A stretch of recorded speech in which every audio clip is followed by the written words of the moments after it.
c'est la star du Lot-et-Garonne. Un pruneau cultivé dans ces champs du département pour 76% de la production nationale.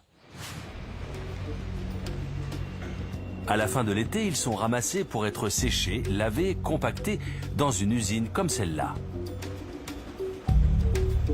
La mise en sachet est la dernière étape avant la vente.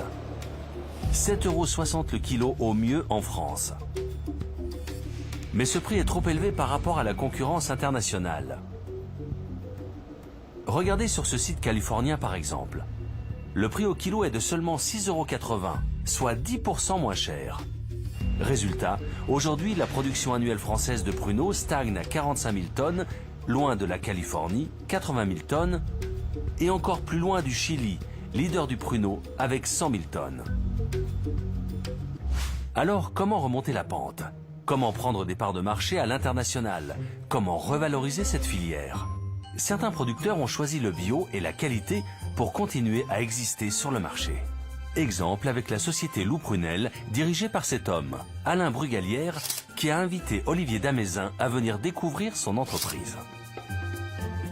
Alors nous sommes très heureux aujourd'hui d'accueillir Olivier Damézin, le député de la circonscription de Villeneuve-sur-Lot. Ce que j'attends de cette journée, c'est de montrer à Olivier un peu quelles sont les conditions dans lesquelles notre filière travaille, pour réellement lui montrer que le pruneau bio, c'est vraiment un métier très attachant d'une part, mais aussi très performant et qui est une chance pour l'avenir de sa circonscription. Comme tout habitant du Lot-et-Garonne, Olivier Damézin connaît le pruneau d'Agen, même s'il s'est d'abord passionné de sport. Joueur de rugby, champion de France d'aviron, très engagé dans l'écologie, il aime la compétition. Savoir comment le pruneau bio peut s'exporter à l'international, c'est une question qui l'intéresse. D'autant plus que pour lui, il y a bio et bio. Je vais voir de l'intérieur comment ça se passe, si vous voulez, la transformation du pruneau, la mise en conditionnement. Le contrôle qualité, parce que c'est du bio, donc tu veux bien voir si effectivement il y a beaucoup de contrôle ou pas, ou si c'est plus une légende qu'une réalité. Donc je suis curieux de voir ça. Bonjour Olivier. Ça va? Ça va bien. Vous avez bonne route? Oui, impeccable. Bon, tu vas travailler avec nous et faire tous les stades de la fabrication. Eh bien avec grand plaisir, on va mettre la main à la pâte. Voilà. Allez, on est parti. Une fois la porte d'entrée franchie, Olivier découvre cette machine plutôt particulière. Elle a été fabriquée spécialement pour présélectionner les pruneaux en fonction de leur taille. 500 grammes, c'est le poids d'une barquette. Une salariée vérifie qu'elle contient entre 66 et 77 pruneaux. C'est ce qu'on appelle le calibrage, un travail à la main, comme le rappelle Laurence, l'autre dirigeant de l'entreprise. En fin de compte, tout ce qui est du tri, c'est automatisé, sauf le contrôle. Voilà, donc le calibrage, effectivement, les pruneaux passent sur les grilles, ça va tout seul, mais le contrôle du calibre se fait encore manuellement, avec un système de pesée manuel par un intervenant. Un exercice de précision qui demande un peu d'expérience. Olivier tente sa chance. 450 grammes, 480, et voilà 500 grammes. On est parti. Compter les pruneaux permet de définir le prix d'achat. Plus il est gros, plus il est cher et surtout, il améliore les marges. C'est important car comme souvent dans les PME, le seuil de rentabilité est faible. Il est difficile de rester compétitif. Il tient bien ce scotch, je sens. Voilà, et une bonne puissance. D'accord. Maîtriser les coûts, c'est donc investir dans des machines qui permettent au maximum de limiter les frais de production. Ainsi, la suite du process de fabrication est mécanisée. Le tri, la réhydratation, le dénoyautage, l'ensachage ou encore la pasteurisation.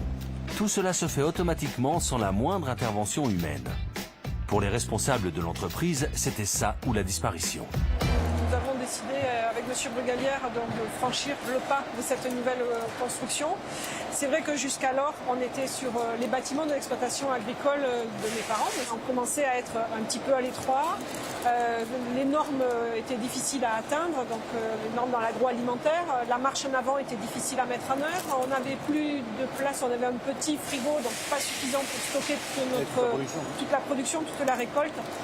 Donc on a dit un jour, il faut y aller, il faut franchir le pas. Cette technologie nous a permis d'avancer sur la qualité. Malgré tout, donc on continue à avoir des contrôles physiques, manuels. L'humain est toujours présent. L'humain est bien sûr est toujours présent. Des normes contraignantes, des contrôles tatillons, mais qui ont leur logique. La politique agricole commune européenne et surtout la région les ont aidés financièrement à améliorer la qualité de leur production. Objectif de cet engagement, permettre à l'entreprise d'envoyer ses cartons à l'étranger. Là, ça va en Belgique. Oui, ça va en Belgique. C'est bien de le dire, quoi. C'est vrai on exporte, c'est bien. On exporte. Voilà. En Belgique et il y en a une autre qui est faite pour le Japon. Oh, alors là, oui. Ainsi, Loup Prunelle exporte presque 30% de sa production. L'étape du conditionnement est donc importante. C'est la tâche confiée à Olivier. Il doit sécuriser une commande pour un pays lointain.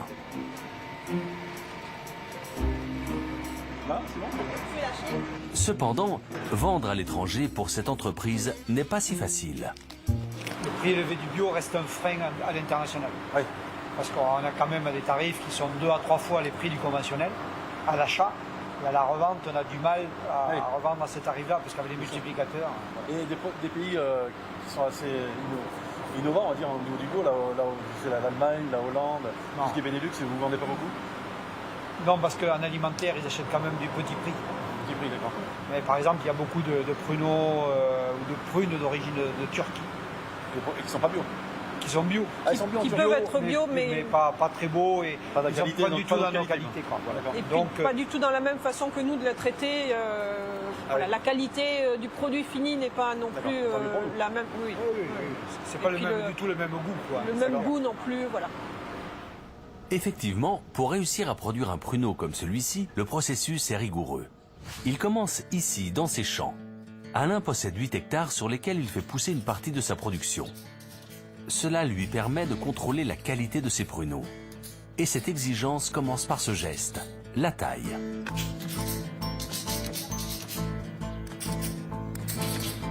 On va monter sur la plateforme de taille. Ah, je ne l'ai jamais fait. La taille, c'est un moment important dans le prunier. C'est ce qui permet de ne pas avoir trop de petits fruits l'année qui vient. Parce que si on laisse tout se développer, les fruits vont être tout petits et ne seront pas valorisés. Donc on est obligé d'enlever un peu des branches de l'année pour que la charge de l'arbre soit bien répartie et que ça produise des fruits d'un calibre assez important pour être valorisés.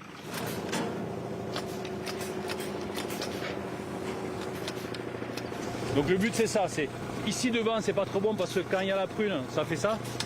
Donc en fait on peut l'enlever. Ah oui, c'est derrière, oui. Normalement c'est comme ça quoi. Hein, une à droite, une à gauche, une à droite, une à gauche. Voilà. On essaie d'équilibrer l'arbre. Ah, j'appuie pas assez je pense. D'accord. Dans la filière bio, pas de produits chimiques, mais aussi une production moindre. Qu'importe, pour Alain, c'est la qualité qui prime, pas la quantité. Nous, on se contraint pas à des productions faibles, mais on arbitre entre la production et le prix. Hein. C'est-à-dire que nous, on produit moins, on vend un peu plus cher et globalement, on a une meilleure qualité. Et surtout, on n'a pas de produits chimiques dans le pruneau et on n'a pas de pesticides ni d'insecticides sur les arbres. Hein. Les seuls traitements reçus, c'est un peu de cuivre, un peu de soufre et quelques traitements naturels. C'est irrigué là? Ah, oui, avec la climatologie actuelle, l'irrigation est obligatoire, voilà. Parce que le climat est devenu sec.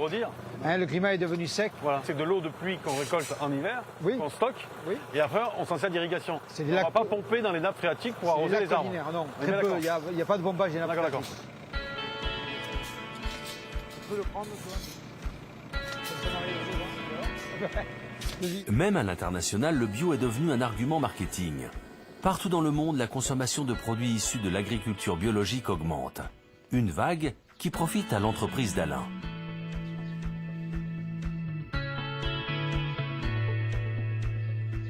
De retour à son bureau, il nous confie qu'il a fait le bon choix.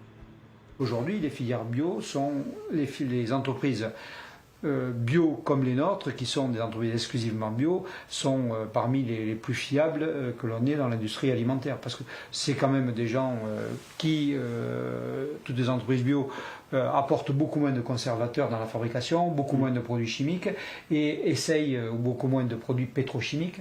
Donc on essaye d'être au plus près du souci du consommateur, d'avoir un produit le plus proche de la nature possible. Nous sommes quand même soucieux du développement de l'arboriculture et nous allons aider nos arboriculteurs avec une aide technique et fédérer les gens dans des clubs, les faire travailler ensemble sur l'avenir de la profession, de notre avenir, de façon à ce que ce soit du pérenne, quoi, hein. On ne travaille pas à 1 an, on travaille à 5 ans, à 10 ans, à 20 ans, quoi. Bon, ben merci beaucoup. Au revoir, Olivier. Hein, quand Merci tu veux beaucoup. revenir travailler, Avec grand plaisir. Ça va beaucoup, tu ça m'a nous beaucoup plu. appelles Et merci pour toutes ces informations parce que je connaissais le pruneau, mais je le connais encore plus. Et puis surtout dans la filière bio, c'est très intéressant. Avec plaisir et merci d'avoir donné un petit coup de main. Tout le monde à notre filière. Voilà. Le bilan de la journée, ben, c'est vraiment positif parce que j'ai vraiment découvert la traçabilité que j'espérais voir d'ailleurs. C'était un questionnement pour voir si vraiment on avait une traçabilité même dans une structure de 10 personnes, hein, pour voir comment c'était. Ils sont vraiment à la pointe. Hein. Moi, j'étais vraiment impressionné par toutes les machines qu'ils ont, les contrôles qu'ils font au fur et à mesure de la progression du produit. Donc ça, c'est quelque chose que j'ai découvert. Bien sûr que l'agriculture conventionnelle, c'est des très bons pruneaux aussi, il n'y a pas de problème. Mais par contre, si vous voulez, le bio, on pense que c'est l'avenir. Et surtout, c'est là où l'agriculteur a le plus de marge, et le transformateur également. Donc c'est quand même un produit d'avenir, quoi.